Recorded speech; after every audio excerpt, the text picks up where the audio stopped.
Good afternoon. I'm Merit Janow, Dean of the School of International and Public Affairs, and it's my great pleasure to welcome you to this intriguing conversation about digital and cybersecurity. I'm very pleased to welcome David Sanger back to SIPA. Last time he was with us at our signature Nigelo Roden Digital Futures Forum, just as he was releasing his book, A Perfect Weapon.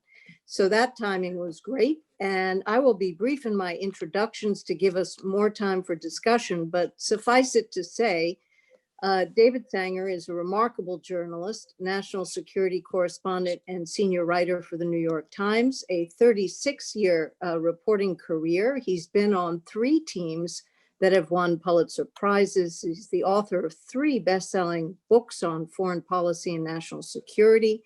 He's been a foreign bureau chief in Tokyo and with extraordinary access in Washington around the world.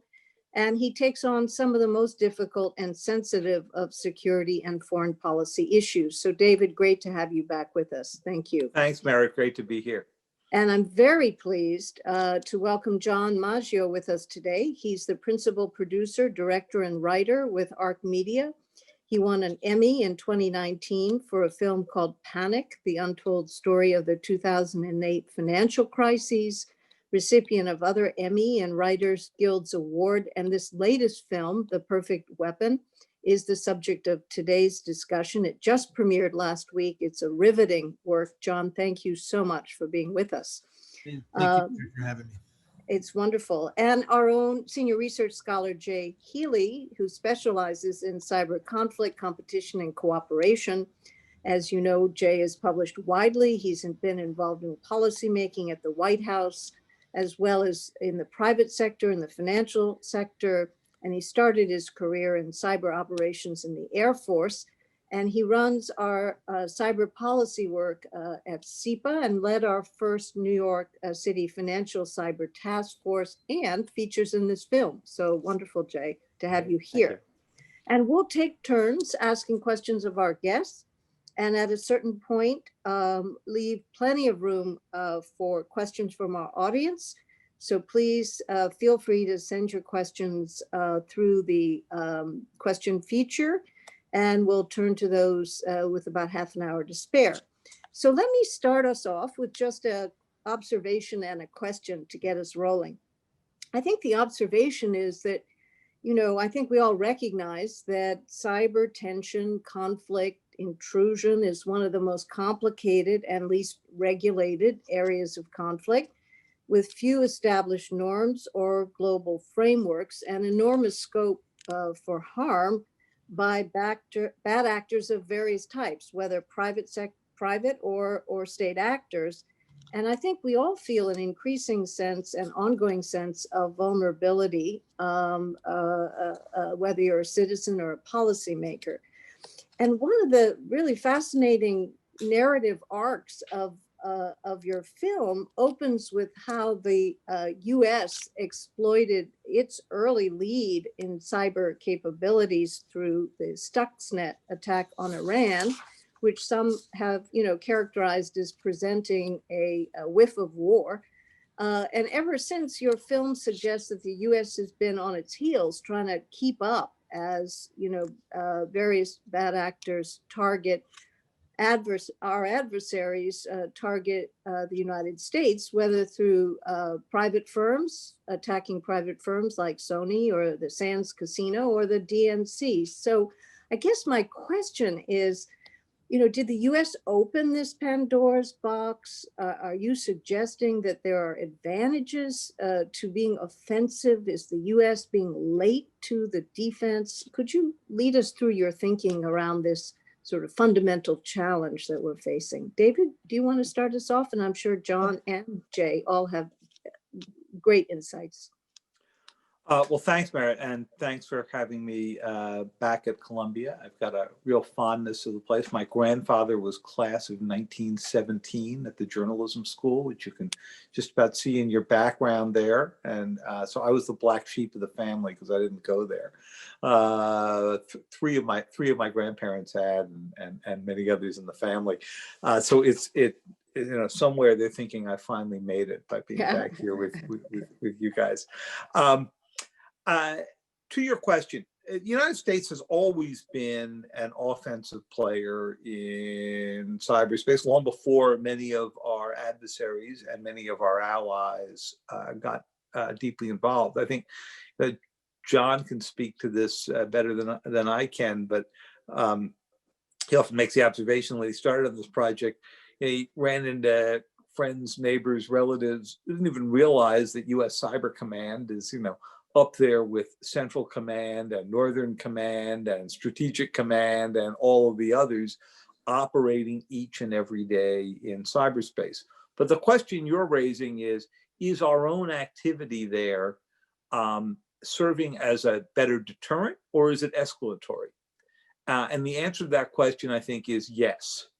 There are certainly, I think, more deterrents out there than we had a number of years ago. And certainly U.S. Cyber Command's new approach, really in the Trump administration era after President Trump signed new executive orders in 2018 that enabled Cyber Command to go in without presidential authorization and basically make itself resident on foreign infrastructure, has enabled the U.S. to take a much more proactive and sometimes preemptive approach. The takedown, brief as it may have been, of the TrickBot botnet 2 weeks ago, which is a big ransomware botnet that has been used against cities and states across the United States, tells you that we're acting a whole lot more preemptively. And that was a pre-election move. It was to stop this tool, or at least slow this tool from being used on election day to lock up registration systems and so forth. The question is this working? And the headlines would suggest to you that it's not, that the Iranians, the Russians, to a lesser degree, the Chinese and others are all in our systems now in ways that are different than 2016, but no less deeply than in 2016. And that then raises the question, are we doing our deterrence the right way? And clearly we haven't figured this out yet. There's a reason that nuclear deterrence worked. It's because the other side knew that it would result in their complete destruction. But you're not going to bomb a city because they managed to do information operations or affect the registration system in 3 districts in Wisconsin, just to make something up, or because they're inside the city hall of some town in Louisiana. And so what's remarkable about this whole arena, and Jay has written and spoken so eloquently about this, is that it's a constant daily short of war operation. And that's a very different challenge than what we faced in the nuclear age, and certainly than what we faced in the Cold War. Thank you very much. John, would you care to speak to this issue? Yeah, I mean, I came to this this film when HBO asked me if I was interested in making it. I read the book, and there was very little I knew about cyber. It was not an area of reportage for me, certainly as a filmmaker.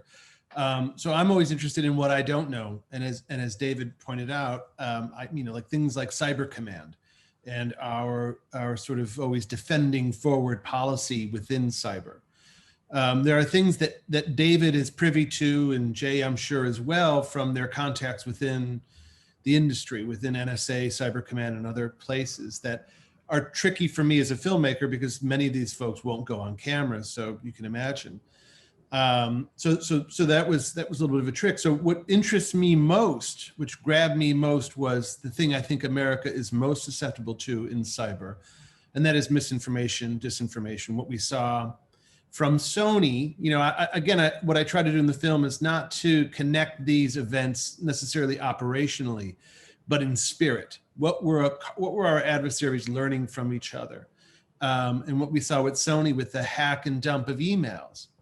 and how the media is sort of a mechanism within the perfect weapon, right? Because we will take that information in the media and we will exploit it. We will dig in and figure out what is salacious, and we'll make stories out of it. And it works against us in America because we have a public square and we have a First Amendment.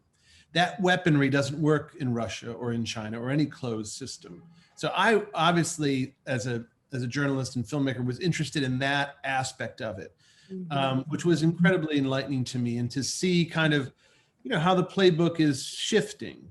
I'm happy to see that department heads like Nakasone and Chris Krebs and others have come out to try to reassure the public that our election is going to be safe. But even that is being now politicized and twisted and molded in a way that's hard to sort of trust, And so I feel like as a weapon, the asymmetry and the cheapness and our vulnerability still fascinates me and concerns me. I don't know how we combat that. There are no easy answers. We saw Twitter try to do something about the New York Post report, stumbled many times, and I'm not sure we've quite figured out how to combat that. So that's what interests me most. Mm-hmm. Yeah, very, very interesting comment. Thank you. Jay, you focused a lot on cyber conflict and on escalation and how we can manage it. What is your thought in response on this question of deterrence? Yeah, and I think I try and frame it in different ways, right? Because it might not be escalatory now, and it's a different way now, right? It might be now that things are just so bad, there's no answer other than using cyber to try and reduce the amount of aggression that's happening. But one thing I think that came across in the movie so well that David and John were able to do was also to say maybe it was more escalatory earlier, right? Maybe there wasn't a point in the late 90s and into the early 2000s where perhaps if the United States hadn't done the earlier actions, like the things revealed by Snowden or Stuxnet, which was the US-Israeli joint attack on the Iranian nuclear enrichment program, that if the United States hadn't done those actions, it's a fascinating counterfactual, that maybe we fed the fire earlier on and now are having to deal with the repercussions from the adversaries that learned from the United States actions. So it might have been kind of escalatory then, but now we're just in the situation we happen to be in, and there's no choice but to continue to play the game now that we've got everybody at the table. I'd like, if I can, David, what do you think about that counterfactual? Two counterfactuals. One, if the United States would have been more passive or would have emphasized defense in those days, like in the 2000s. And I also had a student ask me this, what if 9/11 hadn't happened? Would we have been playing this game inside, the United States been playing this game so aggressively in cyberspace, and maybe it wouldn't be so bad now? And then I had a follow on to John that you really made me think about. Well, these were all fascinating questions, and this is it's like the series, the fascinating series. If the Germans had won World War II, what would the world look like, right? Yeah. It might be very different. What I found interesting in my work on Olympic Games, which was the code name for the Stuxnet, you were the one that broke it, really. And well, the virus got out, so it was sort of self-revealing. But what I broke was the sort of government discussion around it. And when I went back and I asked people, so how much discussion was there at that time about what the effects would be on the rest of the world as this came out? I could only find one, Jay, and that was a moment when President Obama said to his staff in the Situation Room, look, when the word on this gets out, and I don't think he planned on it getting out quite as quickly or as fully as happened, every country that's attacking us anyway, or wants to, will use it as an excuse to accelerate what they're doing. So my view is, if it hadn't been Stuxnet, it would have been some other US operation that we did, because many of these things were happening to us in any case.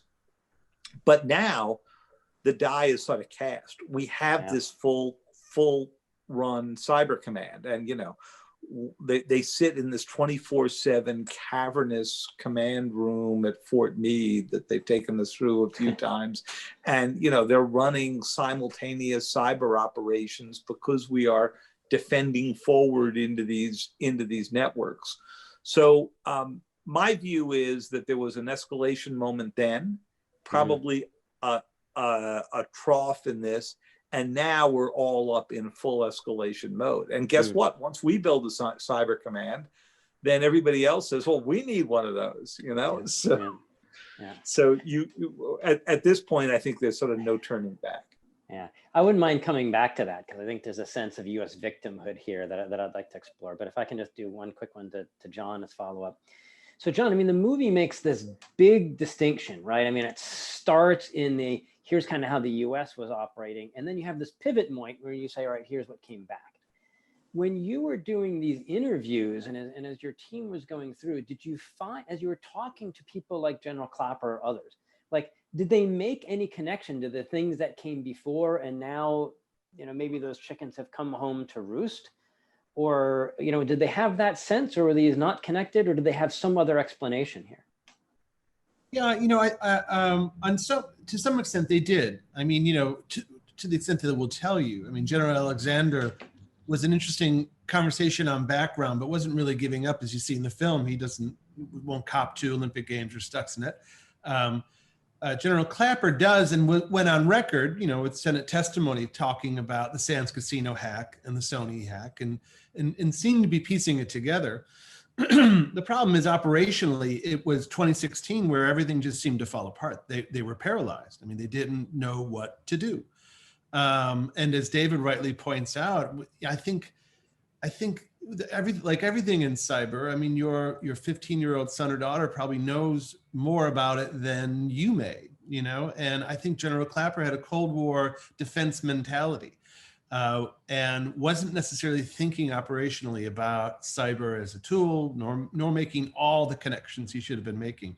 As we show in the film, how quickly it ramped up our understanding of cyber threats.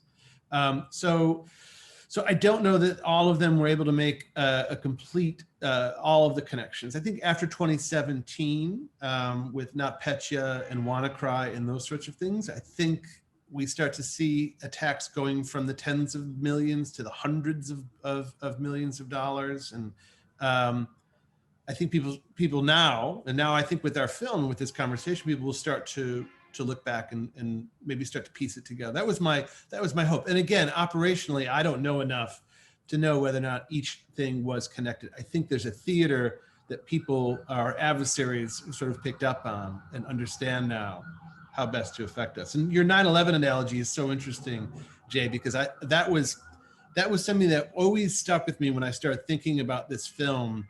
19 guys at box cutters. The cheapness with which you can attack empire is kind of remarkable. And I think our adversaries have learned even from that.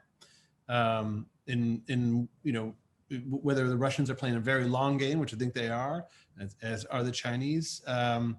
That's the question I have, and maybe now we have the critical distance to see the connections. No, chilling, yeah. So David, and I guess all of you, I mean, one is left as a non-expert saying, well, are there red lines here? I mean, is there a set of actions that will reliably produce a result by a response by the United States, and the consequences will follow? And I mean, just this week, we've been reading about Russian and Iranian election misinformation campaigns. That's one kind of intrusion. But, do you think there's an implicit doctrine, if not an explicit one, David? I think there's a piece together one, Merit. You noticed in the debate last night, Vice President Biden, when asked about the election interference, said the Russians have to know that if they do this, they're going to go pay a price. But he didn't say what that price would be. So the only thing we have to go by is what the price was during the Obama administration, the last time they came in for election interference. And the price was that the United States, after the election was over, threw out 35 diplomats who were really spies and closed 2 facilities, one out on Long Island and another one down in Maryland. And as somebody who was in the Obama administration said to me at the time, we have just done the perfect 19th century solution to a 21st century problem, right? And the deterrence clearly didn't work. And by the way, when they got into the Long Island facility, what did they discover? That the Russians had used the location to dig down underneath the property and clamp onto a big fiber optic cable running into downtown Manhattan. So that happened to be, by pure luck, underneath their facility. Right now, we don't have the deterrence part of this figured out. And I actually thought it was not a great answer that he gave, because you'll pay a price has been the US mantra for some time. And clearly what we've tried so far, indictment, modest cyber retaliation, sanctions, has not stopped this activity. And the answer may be that as long as you are operating in the short of war theater, that you are below the level of armed conflict, the advantages of using this to disrupt an adversary so outweigh the modest penalties that it's really not a hard decision, particularly if you're the Russians. Now, the Chinese go about it differently.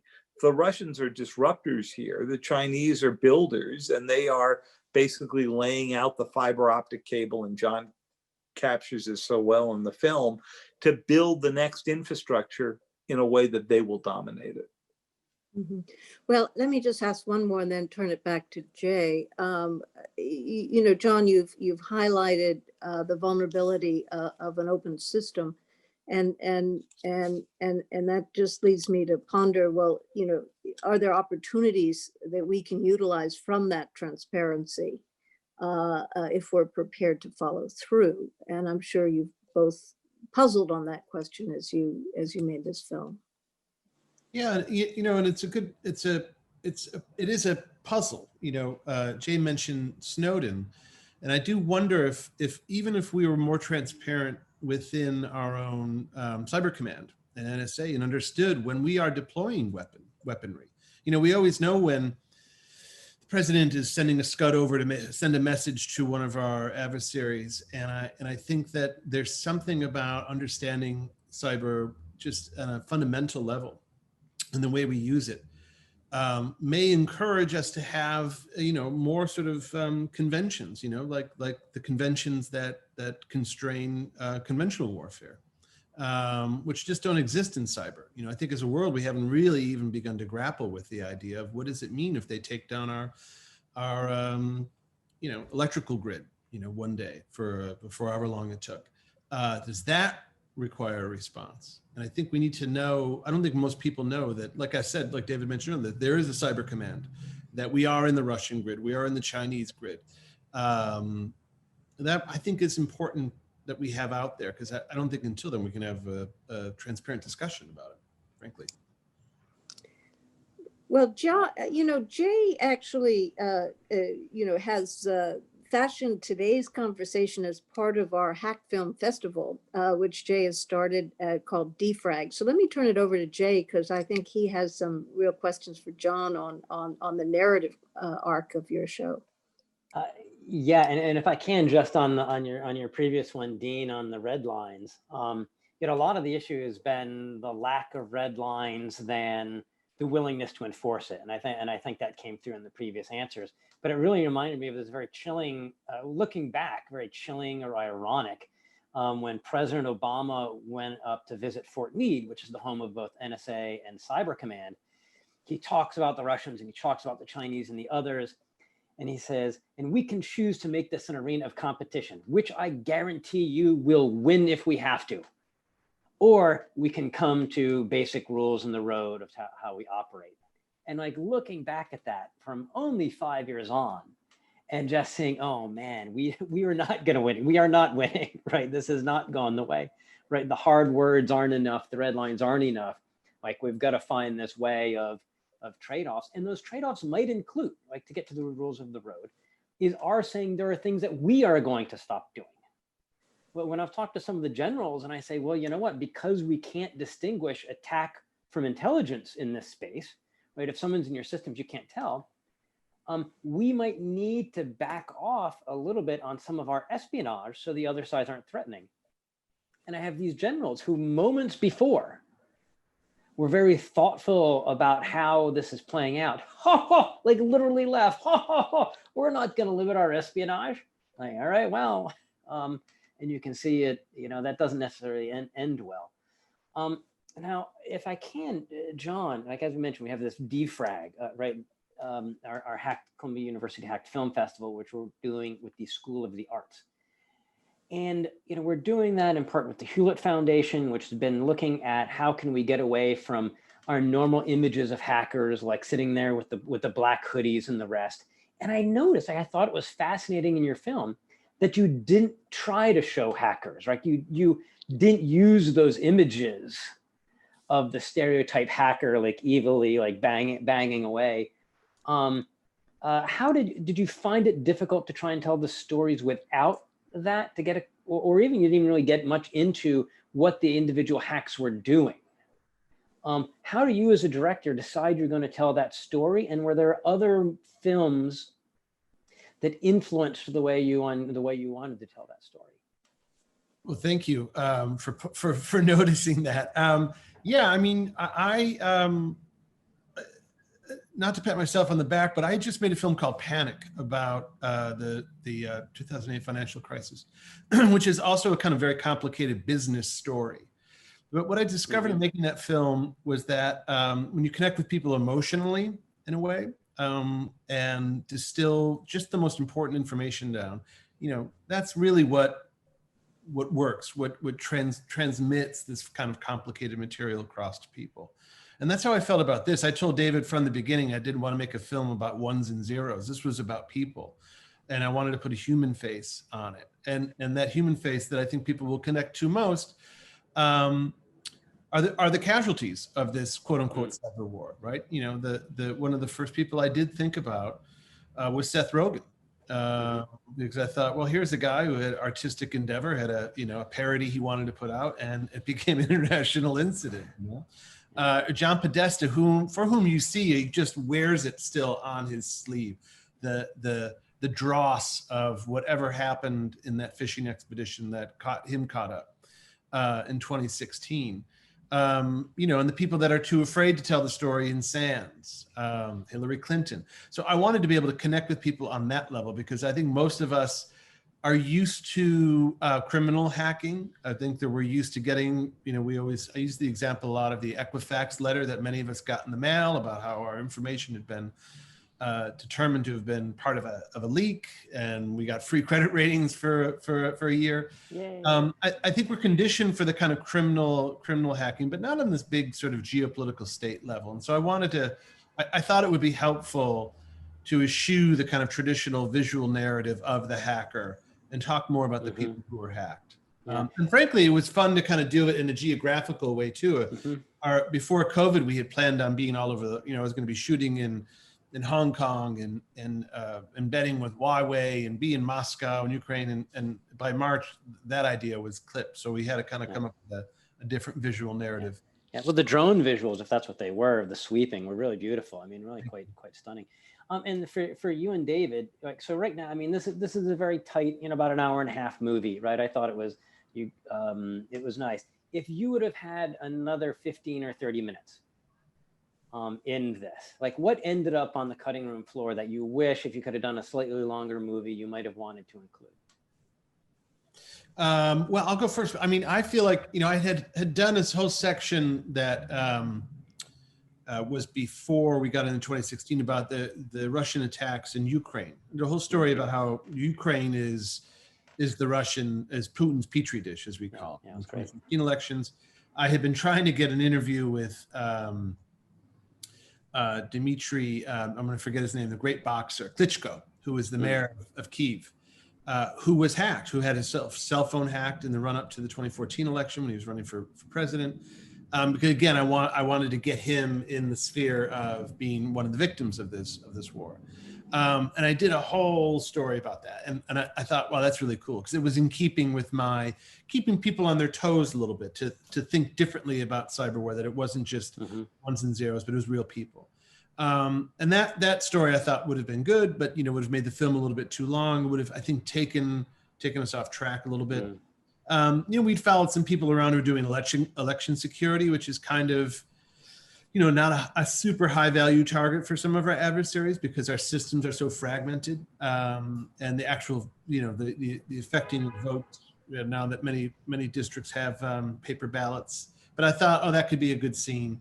But there really wasn't much, Jay, to be honest, because I do think there's, I don't make films much longer than 90 minutes ever, because I think our ability to consume information and consume media, there's a reason why feature films are 90 minutes. I think we start to run out of steam after a while, and there's an art to capturing something in that time frame, I think. So I didn't leave much out. Well, thank you. Unless David wishes to weigh in on this. No, I would only add two things. So, John taught me well that, there's some stuff that you write in a book that should stay there, right? Because there aren't visuals that, go along with it. If I had had another 30 minutes, I think I probably would have spent it on the infrastructure that China's building around the world, where it's using the technology to try to create not only a counter narrative, but a counter group of allies to the US. So, the idea of putting 5G networks in Italy, a NATO member, is pretty fascinating. It's also really hard to go make visual, right? And there's only so much laying of new cable you can show before people say, okay, I got it. It's going undersea or underground, right? The second thing that I would have loved to do, and unfortunately Cyber Command just made this impossible, is spend more time with the people who are running the US operations. And I actually think Cyber Command made a mistake in not using the moment to go explain, at least at a 30,000 foot level, what it is they're going to try to go do. Yeah, and it's surprising, especially on the election, would be very, very useful. And they really were quite incredibly transparent on the US Cyber Command attack on Islamic State, right? The reporting by Dina Temple-Raston at NPR, right? She got everybody to talk, from General Nakasone down to the individual operators that were planning it and doing the targeting and actually, pushing the keyboard keys was quite I think incredible. as a difference, Jay, everybody was in agreement the Islamic State was not a controversial issue. My guess, and this is pure guesswork, is that there were people within the US intelligence community and maybe within Cyber Command and NSA who thought that advertising your work against the Russians with a president in place who was denied at various moments, including to me, that the Russians were terribly active in 2016 because he sees it as an attack on the legitimacy of his own presidency, that may not have been the message that they needed to go transmit a month before the election. Got it. Thanks. So let me ask you, David, let's imagine the next president of the United States says, all right, I want Sanger to write a good article about us, and calls you up and says, okay, what is your advice? What would you prioritize going forward? And what would your response be? And do you envision now, two questions really, do you think there'll be differences in response by the next administration, whether it's a Trump or a Biden administration, or do you think this, there's sufficient shared understanding about the nature of this challenge that, the DHS and Cyber Command and other places are really driving policy? Well, first, Mary, honored as I am by your question, I've covered 4 presidents and none of them have seemed to be terribly interested in soliciting my advice. It was probably wise for all of them. But second, I guess I would say this. I think whether President Trump is reelected or Joe Biden gets elected, the course that Cyber Command is on right now of going deeper into nations' networks, of defending forward or active defense or persistent engagement, all phraseology used to describe different parts of this, is going to happen, and is going to get sped up. I hope that the people who might come back in with Vice President Biden, many of whom were in the Obama administration, will now recognize that they wildly underreacted in 2016. They had their radar off. They didn't name the offenders coming in. That was true with the OPM hack, which was done by China.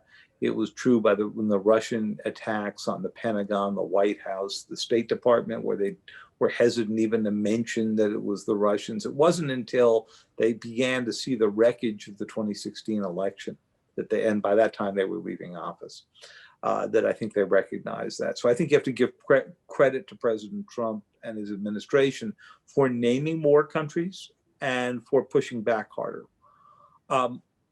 What President Trump hasn't done is move forward with trying to get some common understanding of what the rules of the road are and what's off limits, because he doesn't want to be constrained by any international agreement. So there was sort of no progress in that front. And I hope and expect that there probably would be. The third thing I would say, the secrecy surrounding cyber, which is greater than the secrecy surrounding our nuclear arsenal and so forth, has gotten to the point where I think it's actually impeding our deterrence.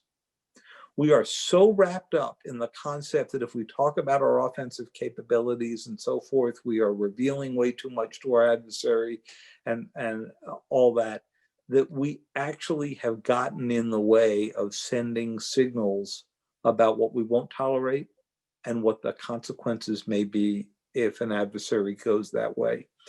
And now there are so many others who are reporting on cyber activities, whether it is, CrowdStrike or Microsoft or Google Advanced Threats Division or Facebook, that this is not like you're securing Cold War data about the moving of missiles. My personal view would be almost all data about cyber should be considered unclassified unless you can make the argument for classifying something instead of starting from the other way around. Be interested to see if Jay has a similar view or not. No, I've been arguing the same thing for a while. I mean, the adversaries were doing it over the internet, right? By definition, right? If you put it out on the internet, it's tough to say it's classified. Now, if we got it because we were in their own systems, like was reported for one reason we knew the North Koreans were behind Sony was that we were actually maybe in their home systems. Or that the Iranians sent those emails the other day. Absolutely. Yeah. Right. And so you can make that distinction there. And if there's one point, if I can pick this up before maybe we go to the Q&A, if I've got one issue in the framing of the book, as much as I like the book and as much as I like the movie, so much by framing this so much as a weapon and framing so much as we did in warfare, and this to some degree gets to one of the questions by Christopher Ankerson was, if we are saying this is warfare, as we said repeatedly in the movie, well, then all of us are looking to the military to save us, right? If it is war, then where's the Department of Defense?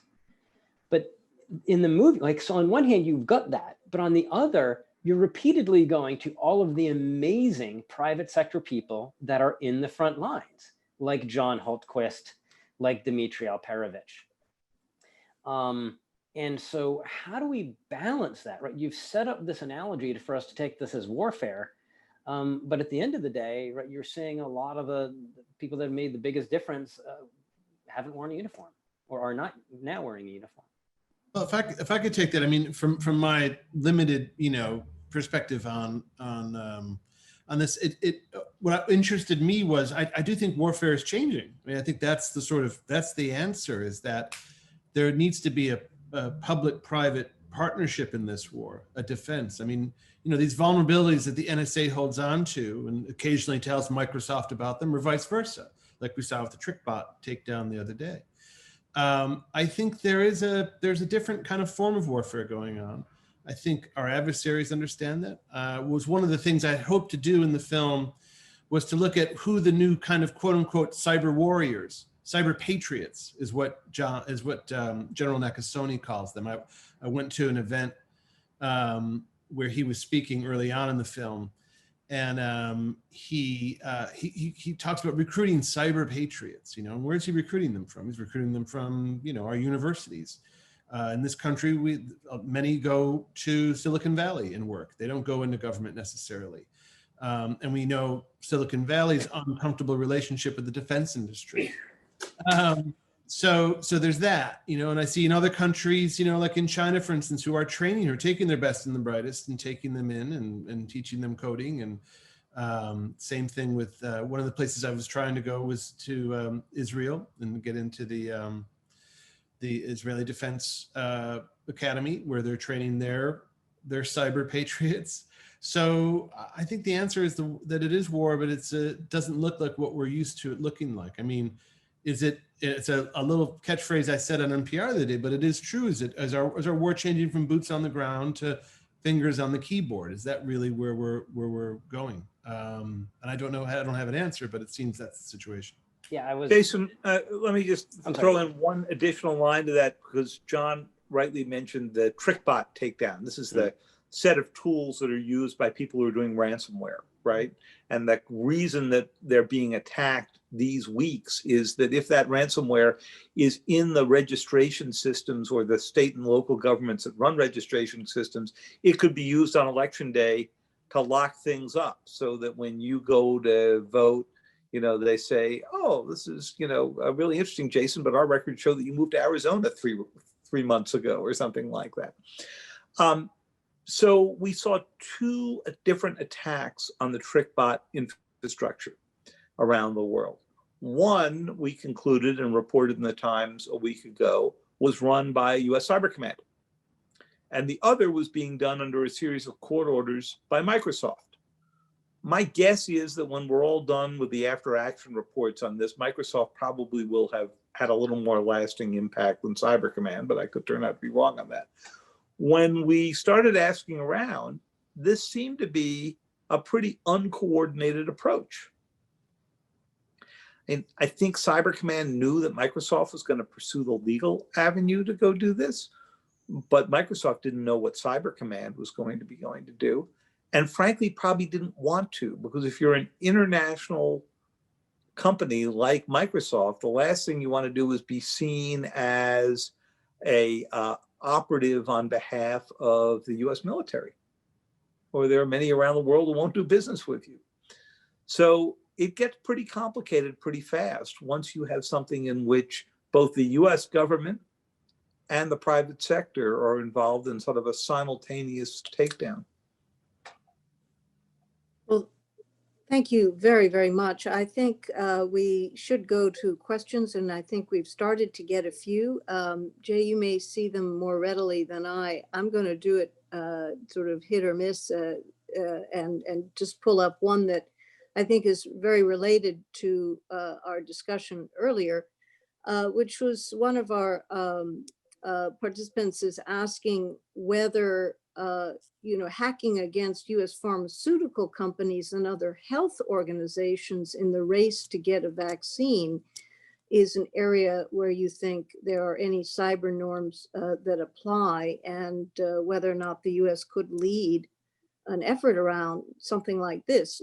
And one would think that would be an area around which you could develop some shared norms. I'll let David take that one. We talk about it in the film, that it is a vulnerability, and as David says, anybody who controls the coronavirus becomes the new world leader. The currency of that is absolutely real, and we know how good China is about stealing IP. they're masters at it. So I know our defenses are up, and there's been a lot of reporting on it. But David, how about you taking the second half of that? Sure. So we describe at some length how suddenly the targets for the Chinese shifted, not just the Chinese, but largely them, from stealing stealth fighter designs to seeing what they could get in the way of COVID-19 research. And so suddenly the norm that you didn't attack medical facilities and so forth and so on went out the door, if you consider this pure surveillance to be an attack. But the reason for that is that, as John suggested, if you are the first one to get to a workable vaccine, you have a form of what Joe and I would call soft power out there, because you can spread that around the world. And I think many believe that in a world of America first, if the US had the best research, it was going into the arms of Americans before it would go around the world. So I do think this would be an interesting area for norms. So would an agreement not to cut off electric power grids during peacetime. So would a norm not to get into election systems. But I also think that there are many in the US military who would, as Jay suggested before on the surveillance side, say, well, not so fast. Who wants to deprive the next president of the United States of the option of using a cyber weapon that may not result in many casualties if he can use that, or she can use that, to accomplish national goals without bombing? And so I'm guessing that as soon as we begin to get serious about these norms, we've already seen it. We're going to see objections within the US bureaucracy.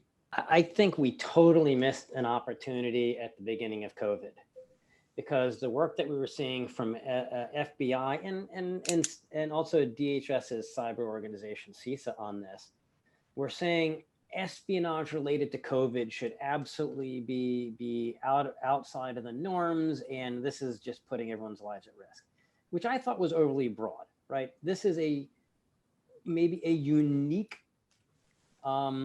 national security event in the fact that it's potentially existential, or at least extremely serious, and it's affecting all countries at the same time. And to expect that they're not, like, under such an incredible strains, that states aren't going to use their intelligence apparatus to try and reduce that risk, to help them feel in control, it is, to me, it's ridiculous. Like, for example, just for the United States, of course, we would expect that our intelligence sources were going to be looking at what was happening in Wuhan, and was there any advance notice, right? The stuff on the Wuhan labs. Well, of course, we're going to use our intelligence for that. And we'd expect others, just like we'd expect the Chinese to say, well, President Trump keeps talking about these crazy cures. Is there anything here that we don't know about? Well, of course, the Chinese are going to use their intelligence for that. And to say that they shouldn't is just, to me, ridiculous. But what we could have done, and I tweeted this back in March, is we should have had attorneys generals, prosecutors in all of the Democratic states come out and say, you don't disrupt hospitals, right? You don't go into hospitals. You don't mess around with this. If you do a ransomware during this time that affects a hospital, we're going to look for manslaughter charges on you, or homicide charges on you, because that is unacceptable. And in fact, we did have a German case where a German prosecutor is pursuing involuntary homicide charges against operators of a ransomware that contributed to the death of a patient in Germany. I really think we spent too much time focusing on stuff that we were never going to get agreement about, we were never going to agree to, versus really coming down strong on the stuff that we might, as David suggested. So I think Daniel Wallace has asked an interesting question. I wonder if he would like to ask it live. If not, we'll go ahead and ask it ourselves. This is a fascinating discussion. I'm really excited to be here at this illustrative group. My question's in two parts, and really what I haven't heard from the discussion earlier is where does this end? And that might be too difficult to ask. So I'd say, more fairly? And where are we in 5 years? And then the second question, I love the perspective of how much should the government be responsible for protecting private enterprises? That's I'll great. take a first shot and see if John and Jay have something else on it. So first of all, on the where does this end? Supposing you had asked that question in the opening days of World War I about air power. So we had our first few sorties, you know, fought the Red Baron. It was an interesting tactical weapon, but World War I would have ended the same way at the same time, even if we had not had air power. And as I was writing the book, I kept a British book by my side that was written in about 1915. I found in a London bookshop that was called Aeroplanes in Peace and War. And there's another book that came out about 3 or 4 years ago that referred to cyber weapons in peace and war. And the answer for aeroplanes was it did not end. It got integrated into every other use of American and adversary power.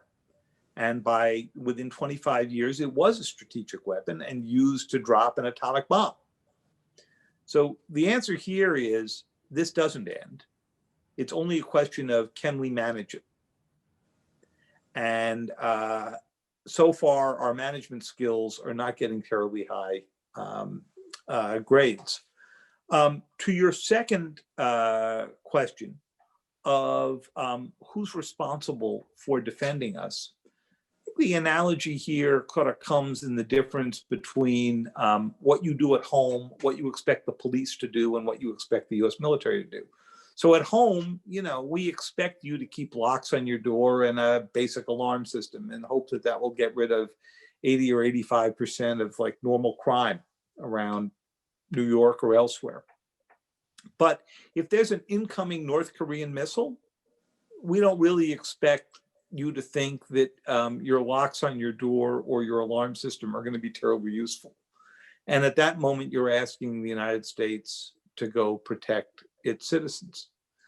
And it's not a terrible analogy in the cyber arena.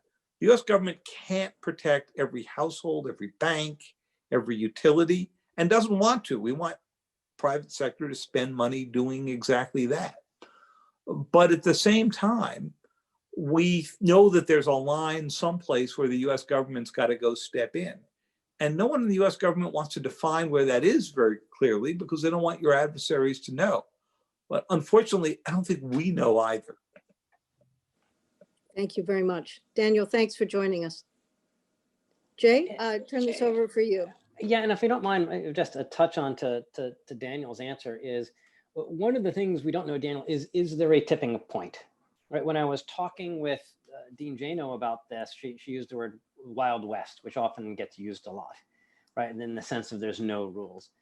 And there's things worse than Wild West, right? I mean, the example I bring up is Somalia, right? I mean, Somalia was kind of had a Wild West, and then it just went way beyond that, right? You can hit a tipping point that can be very easy to get into and extremely hard to get back out of, right? And once you're in that cyber Somalia kind of position, then things just get crazy, right? We did some economic modeling at this when I was at Atlantic Council, and we were seeing a GDP drag of something like 6% if you can't rely on the underlying internet, if it just becomes swamped by so many attackers over time.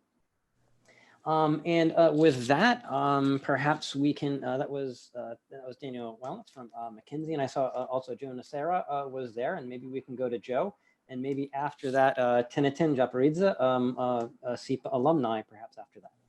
So the film touched a little bit on the 5G issues around Huawei and infrastructure security.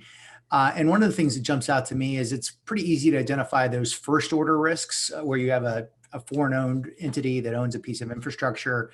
I'm getting really concerned around some of those fourth and fifth order downstream impacts where so much of the components that go into maybe a US product or a friendly nation product, would appear to be friendly, but at the end of the day, some subcomponent of the infrastructure is actually, made in China or some other hostile nation. And so I just wonder if, David, any of your research or reporting is thinking through those kind of more complex downstream supply chain risks.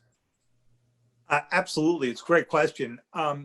We're seeing that. And, I have to say the U.S. government is actually beginning to pay attention to that more and more.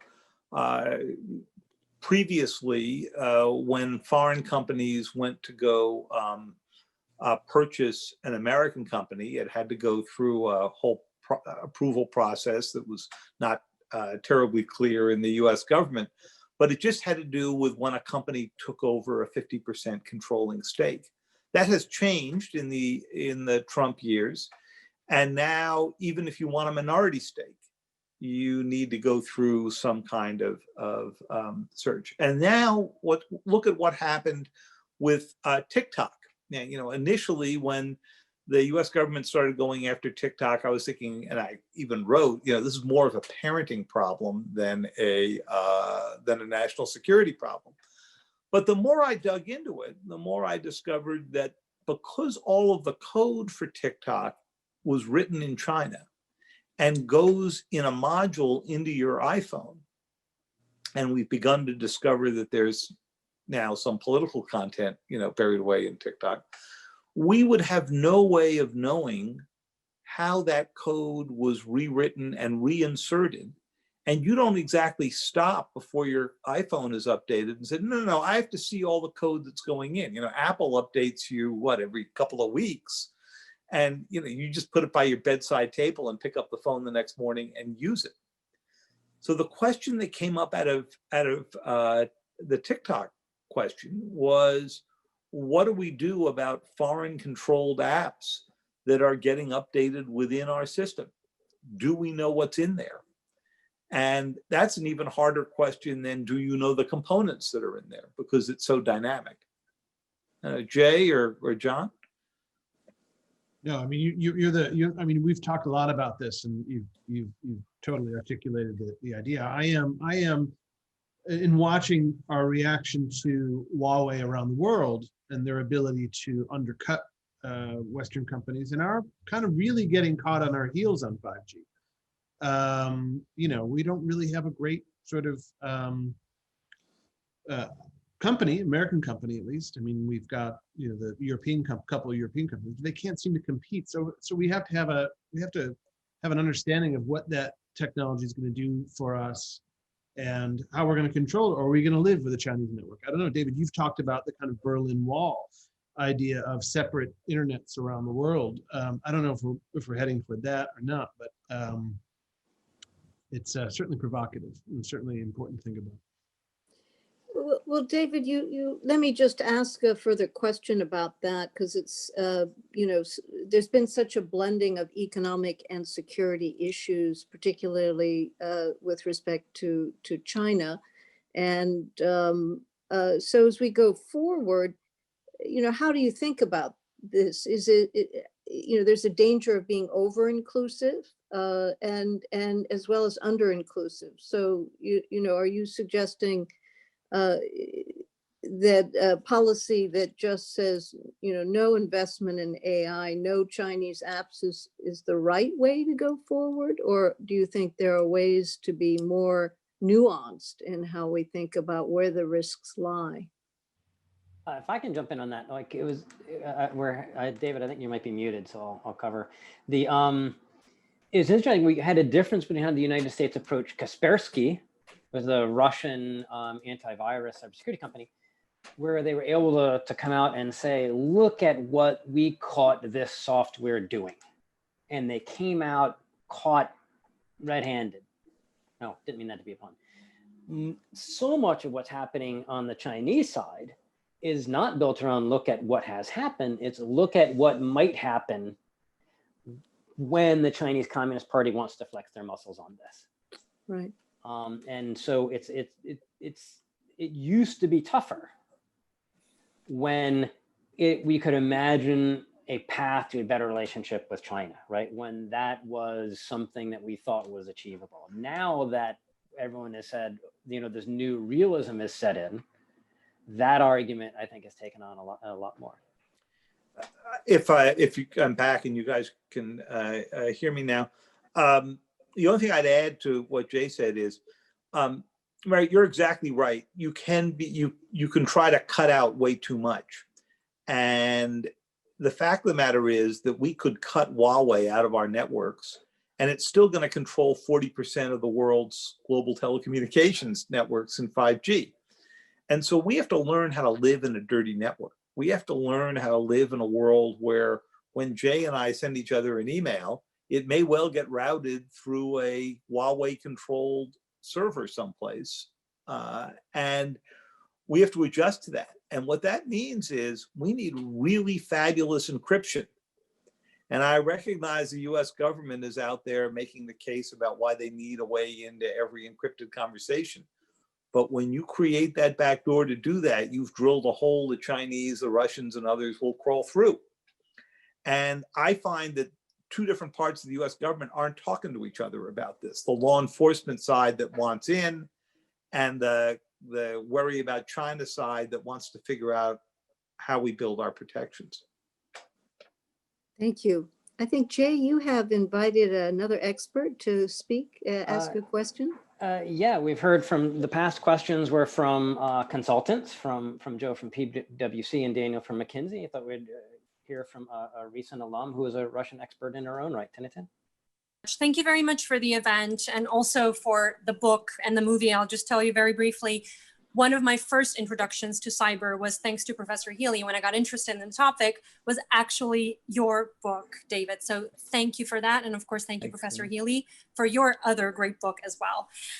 So I'm currently working on Russian disinformation pertaining to COVID, specifically in its near abroad, so to speak.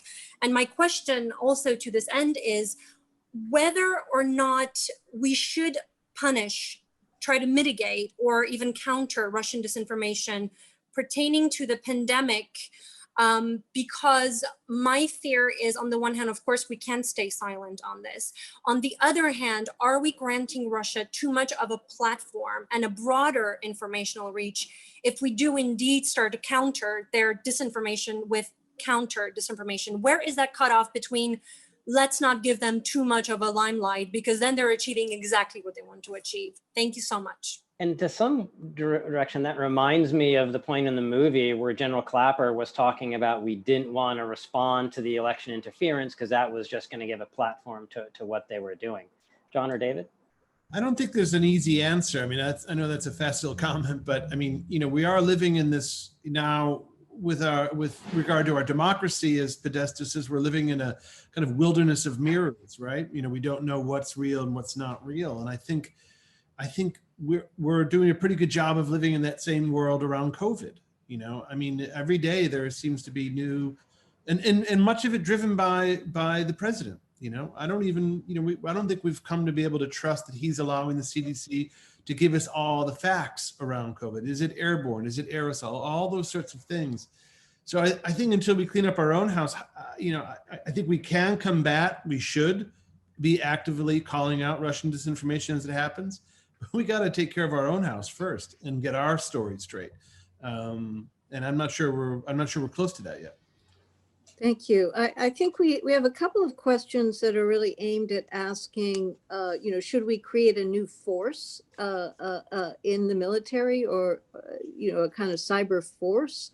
And what kind of cooperation should we be trying to foster with the private sector? Let me throw those two out into the mix. Well, we've got the force. It's U.S. Cyber Command. It's now of equivalent rank to Strategic Command, to Northern Command, Central Command, which of course does the Middle East. And while you don't hear as much about it from the Trump administration, it's even as big or bigger than Space Force. So it's there. It's got 130 cyber task force units. They're spread out across the U.S. military.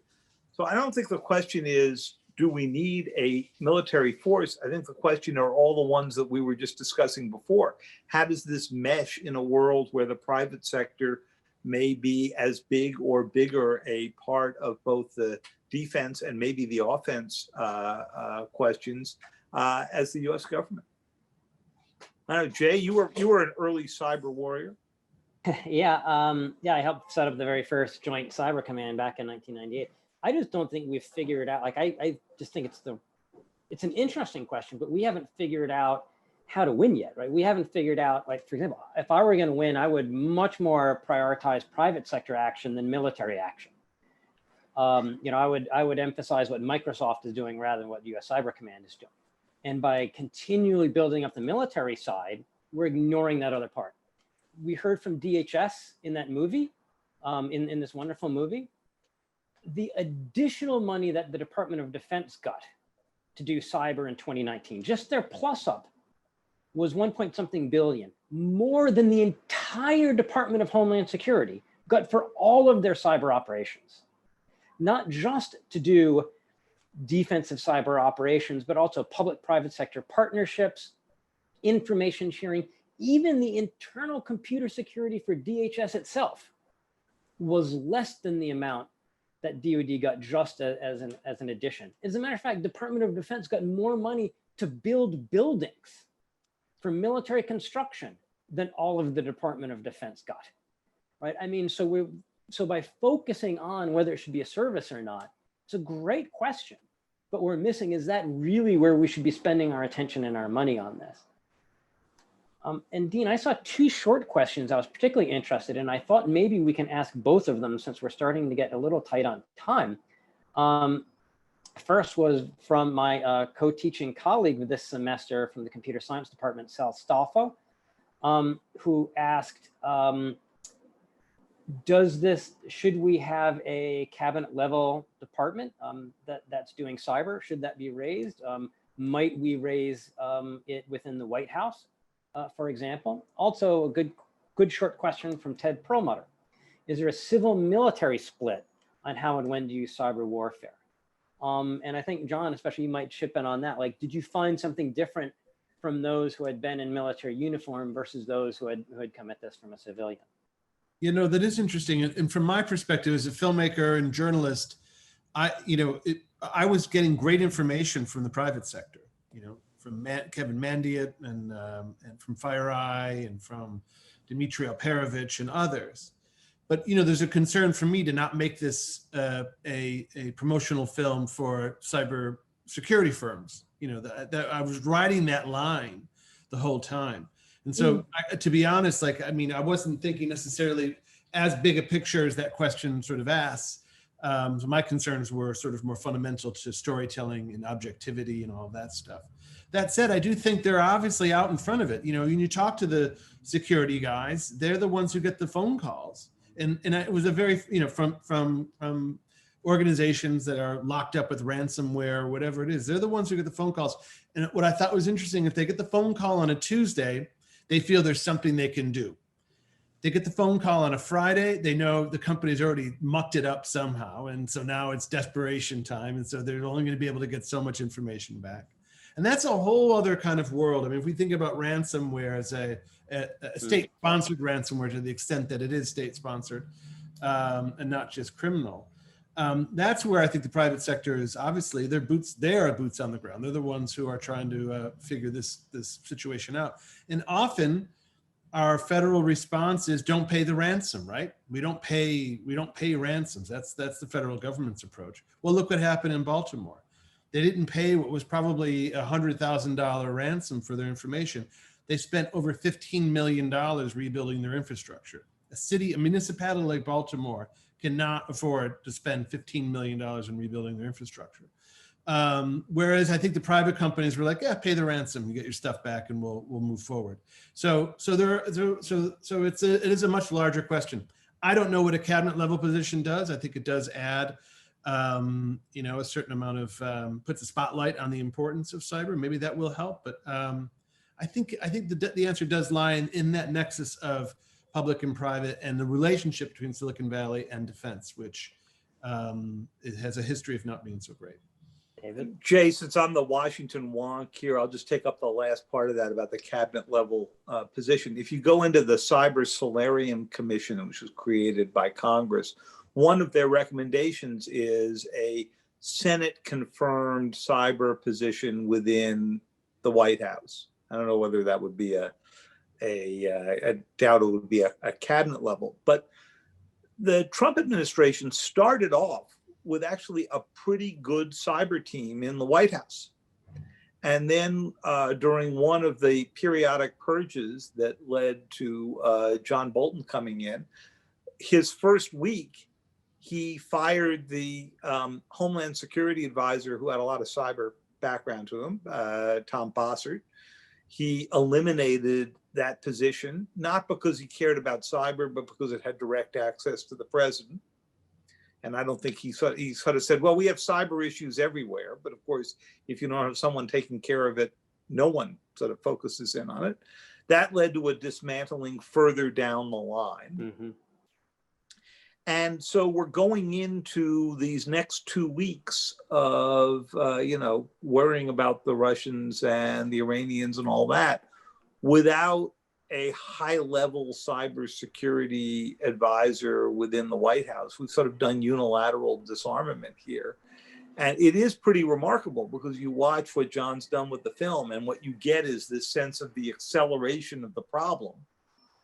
And the White House response to it was, we don't really need that job anymore. Well, I think we have just 30 seconds left. Could I invite John and David to each just leave us with a final thought? What do you want your viewer to walk away saying to themselves after this, riveting film? John? Well, it was my desire to set the table so people understand that this is part of a narrative, a part of a continuum, so that when we see and hear things about Iranian hacking emails and the Russians, mucking with the registration rolls, as we're starting to hear those things, they can understand them in that light and see the full picture. That was my hope, and I hope that as many people as possible see it before the election. Thank you. David? Well, what we all try to do, what you're doing at SIPA, Merritt, what Jay's done with his great work, what I try in both the daily journalism and the books, is to writ large set the table, as John says, but also to sort of raise the big decision points that we have to make and the big policy issues that come out of it. And I think John has done a brilliant job of doing that beyond the community that we all normally do, because there's a risk between journalists and think tanks and universities that we're all talking to each other among a group of people who are engaged in the issue. And I think what John has done so brilliantly here is take it and spread that out much more broadly. And we need to figure out as many ways as we can to keep doing that. And David, when you were last speaking with us at Columbia, one of the questions was, are we doing better at getting the decision makers and also just the people on the street to understand cyber? And I think through films like this, right, it's really, really come a long way. So thank you both for your work. Thank you. Jay, thank you for leading our cyber work. John, David, wonderful film. Congratulations. And thank you so much for being with us. I hope you'll come back.